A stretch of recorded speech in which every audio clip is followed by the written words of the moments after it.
Shalom and welcome to Jerusalem Studio.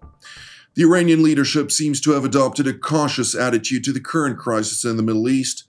It has not given up on any of its hegemonic ambitions and its efforts to undermine Israel and the United States, but left the actual clashes to its various proxies and signaled that it does not seek military confrontation.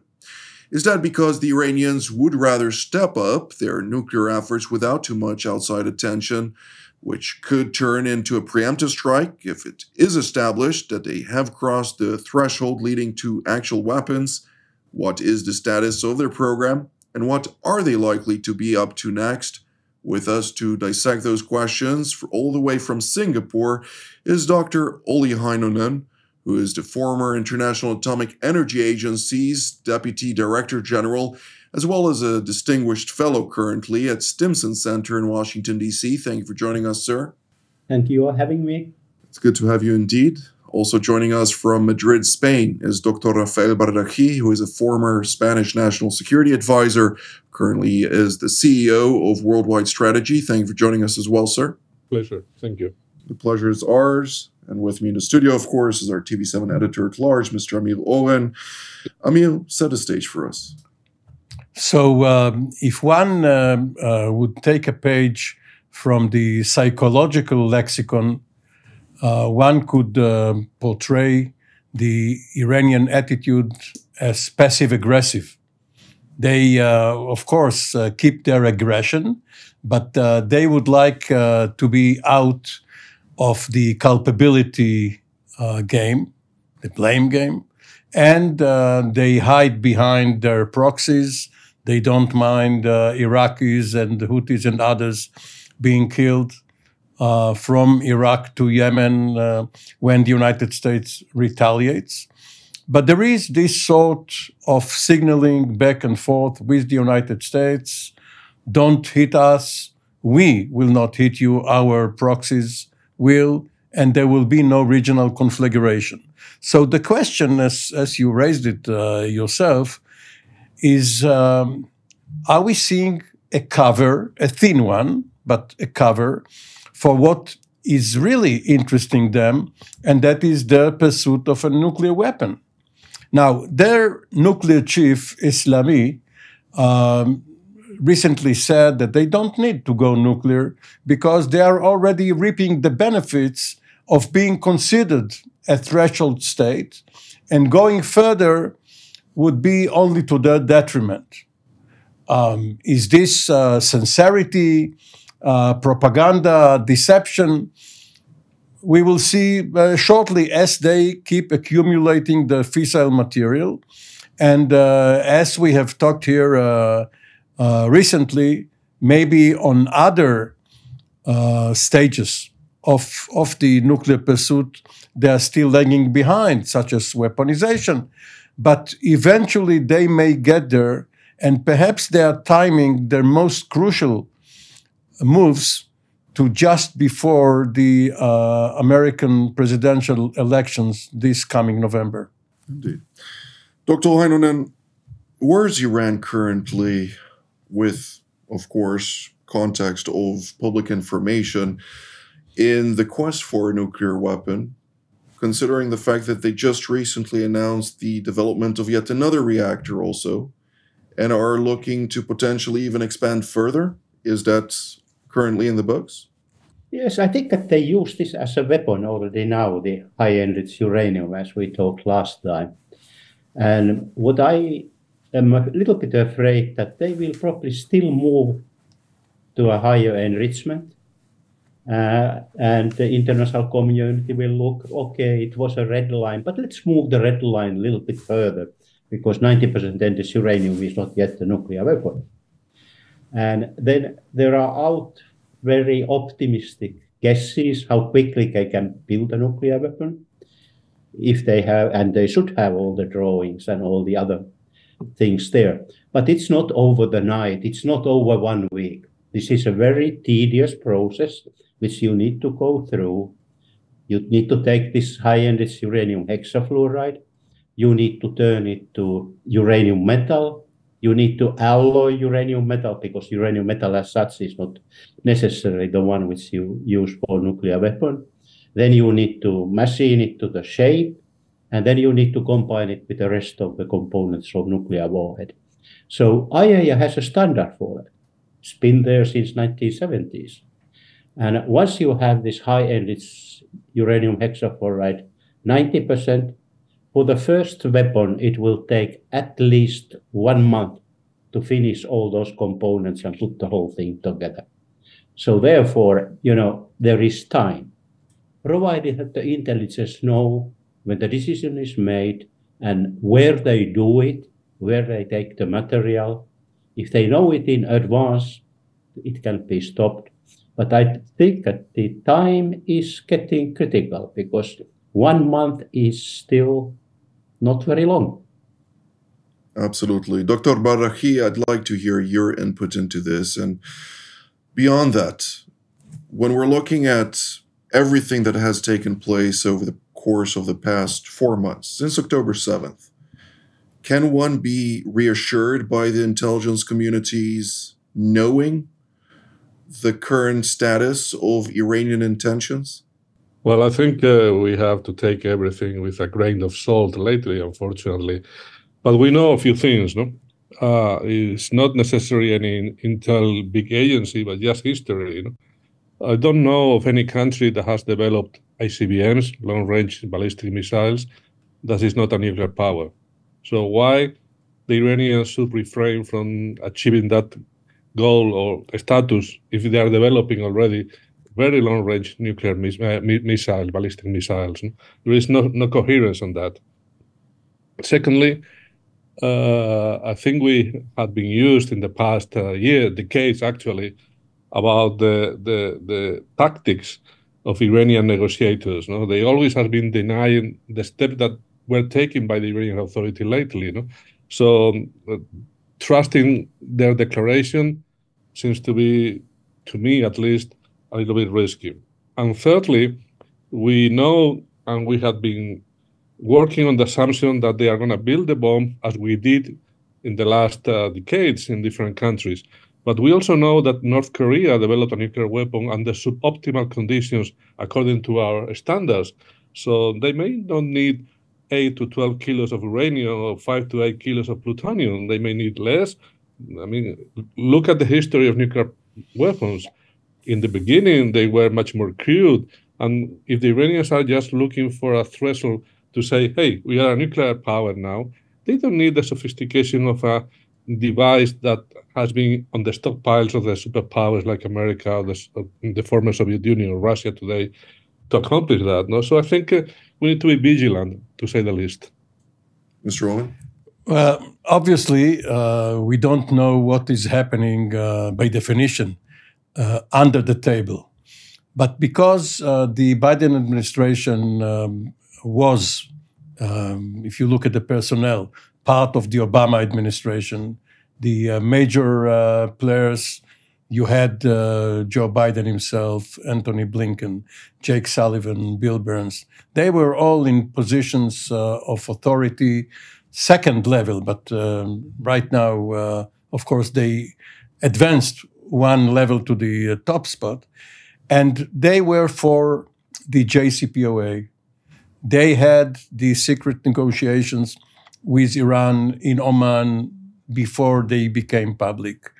One cannot escape the conclusion, especially if one looks at what is happening right now with the American strikes, as we talked before, the very limited American strikes, that there must be some secret channel between Biden and Ayatollah Khamenei in order to ensure that there is nothing being done before the elections, and that after the elections, should Biden win re-election, that there will be some return to a JCPOA 2.0 or something.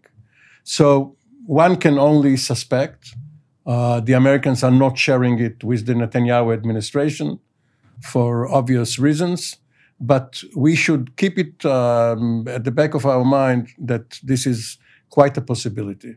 And I think we should also keep in the back of our minds that the man leading the negotiations with the Iranians, namely Rob Malley, is currently ousted from the State Department, still under investigation by the GSS.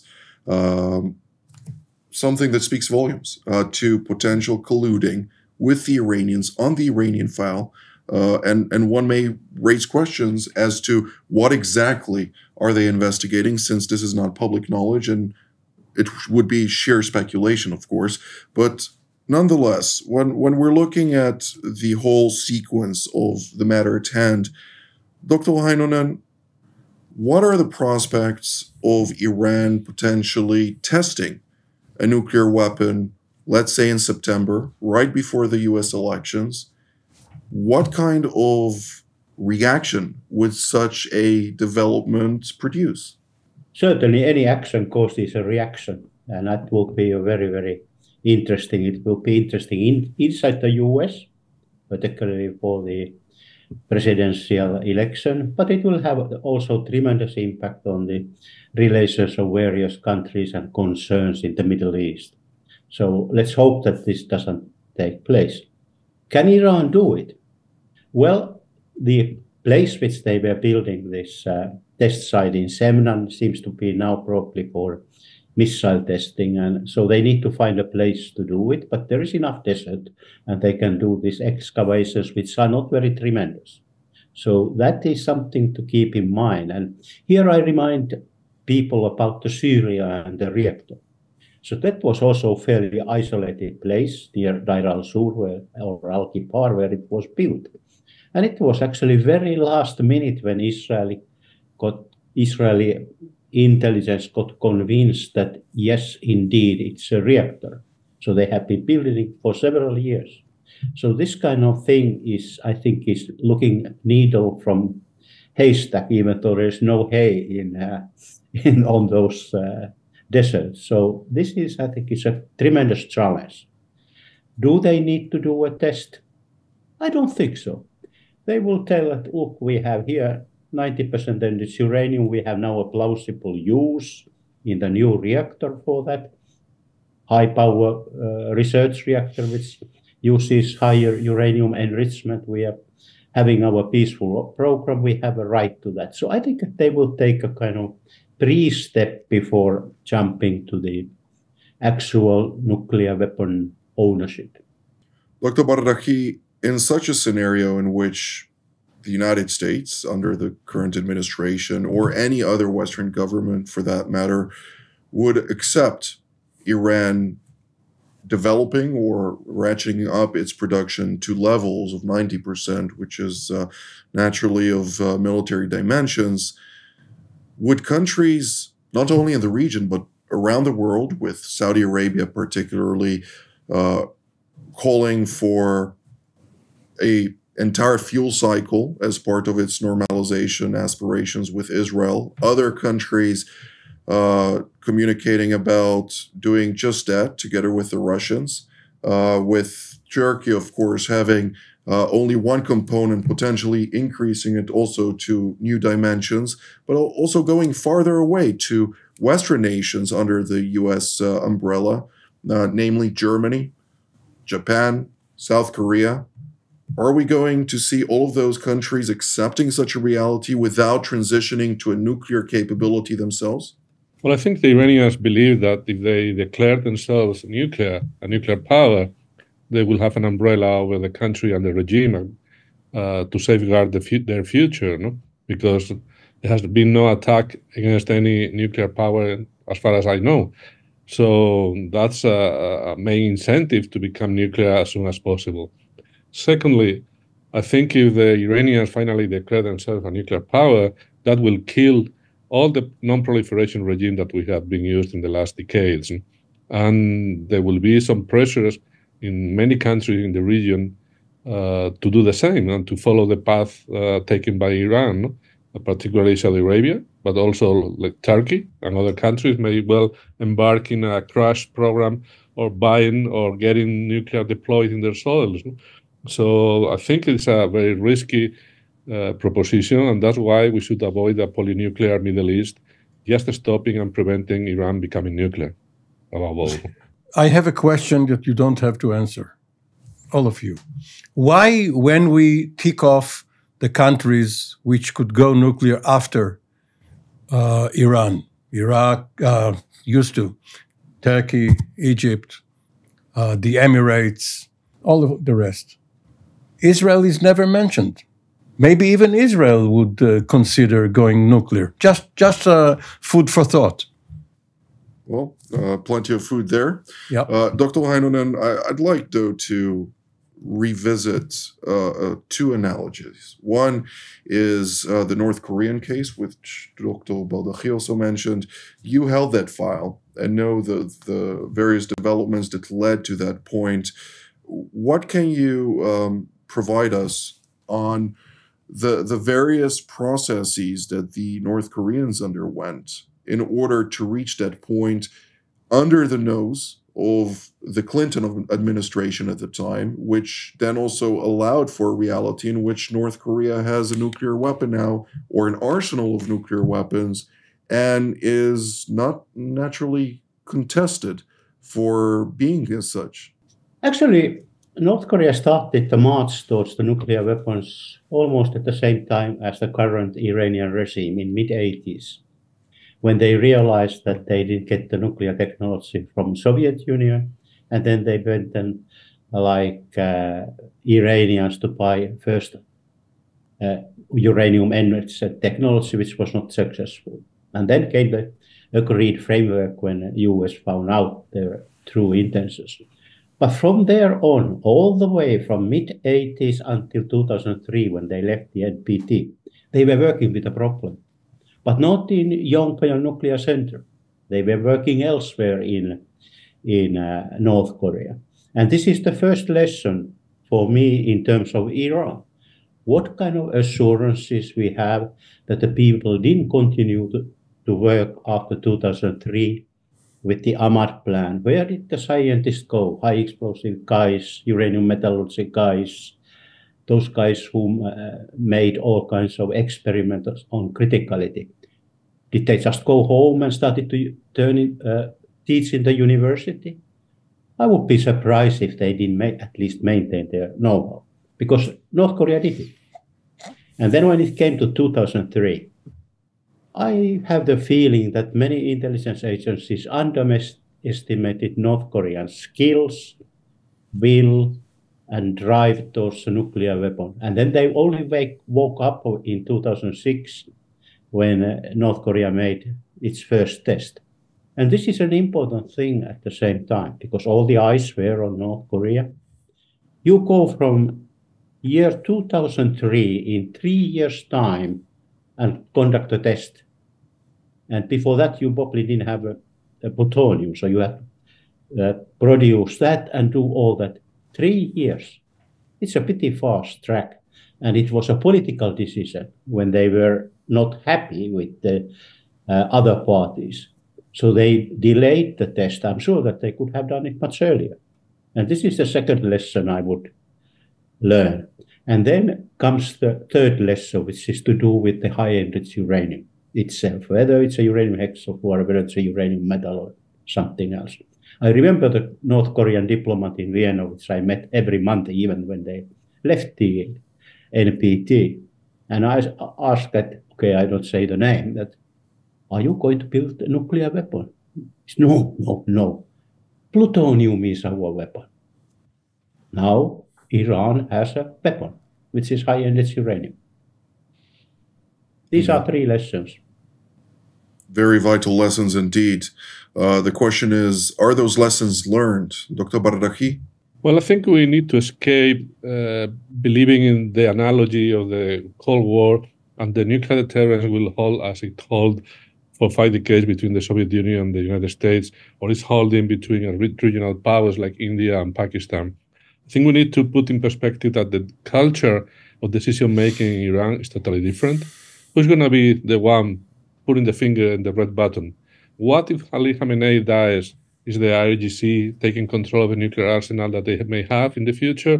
So I think those questions have to be asked, and we need not to be confident and overconfident, I would say, that the same situation we had in the past over 7 decades will replicate in the Middle East. If the Middle East goes into a nuclear race, it will be a trigger finger happy, and because you have to take into consideration not only your enemy, but potential movements by other people. No? It will be a nightmare, I think, that we never experienced before, and will be totally uncharted waters. No? Very risky. Very risky indeed. Mr. Oren, what do you hear in Jerusalem or in Tel Aviv with regard to Israel's preparedness to contend with such a reality? Naturally, at a time when its mandate to contend with Gaza is reaching its end, the mandate to contend with the Hezbollah question is still in question, and naturally, the Biden administration maintains a policy of containment in the Middle East, which does not seem to contend with the nuclear question at hand. It may not be only the attention span which you are pointing to, but also confidence in knowledge. And this goes back to what we heard just now. If vis-a-vis Gaza, Israel didn't know the most important secret, not about the preparations of Hamas. This may have been complacency.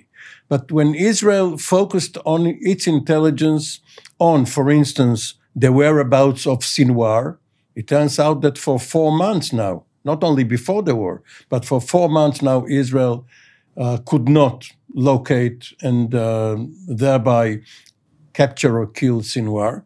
But also the location and complexity of the tunnel network where captives would be held. So that means that when a secret is really important to its holder, even when Gilad Shalit was held captive by Hamas for 5 years, they can keep the secret.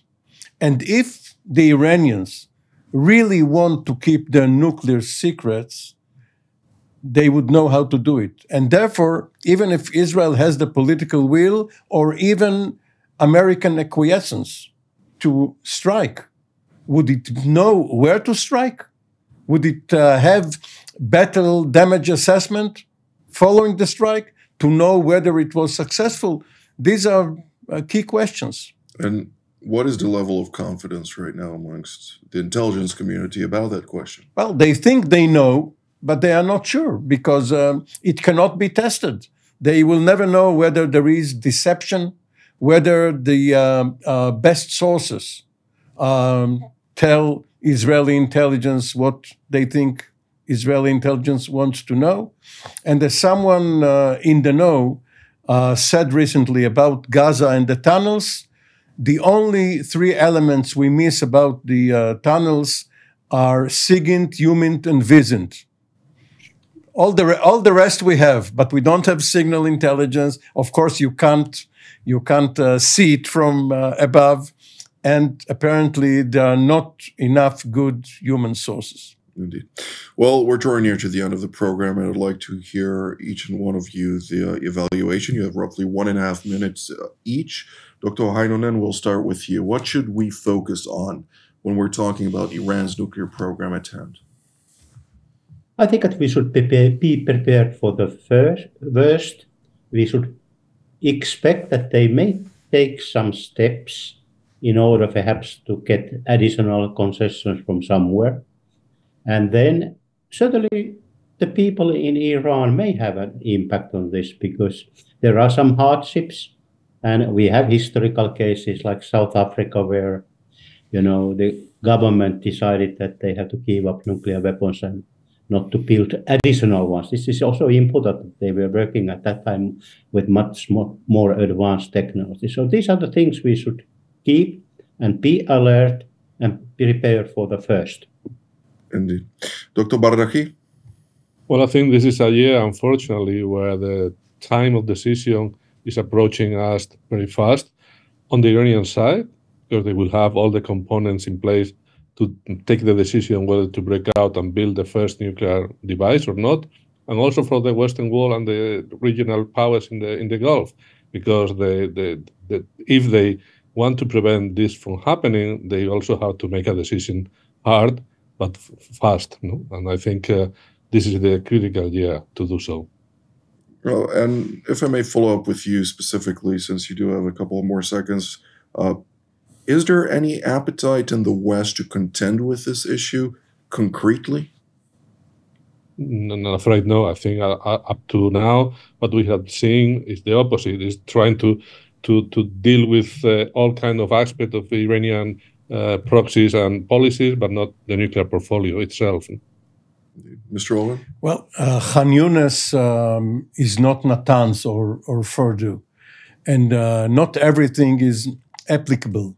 But the Israeli Air Force and the other special units and the entire military mechanism of the operations branch, the cooperation with the intelligence branch, Mossad, and others, they have been perfected now by the IDF over the last 4 months. And the pilots are much more proficient. If they are sent to strike at Iranian targets, again, even though there's a big difference between Hamas and Hezbollah and Iran, they will probably be able to do it. Indeed. Well, this is all the time that we have for today. I'd like to thank Dr. Oli Heinonen, Dr. Rafael Bardahi, and Mr. Oren here in the studio, of course. And I'd like to thank all of you at home as well. Until our next update from here in Jerusalem. Shalom.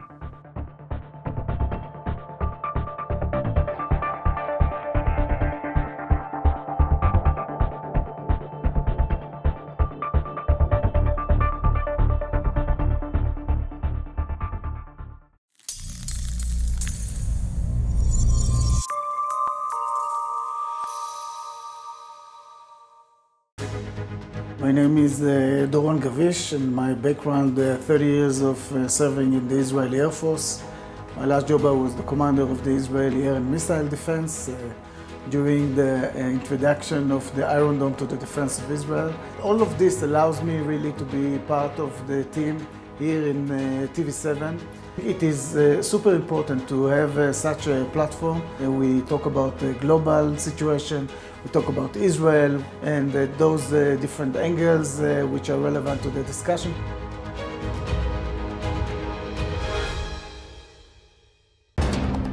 For more of TV7's productions and editorials, we invite you to visit our website at www.tv7israelnews.com.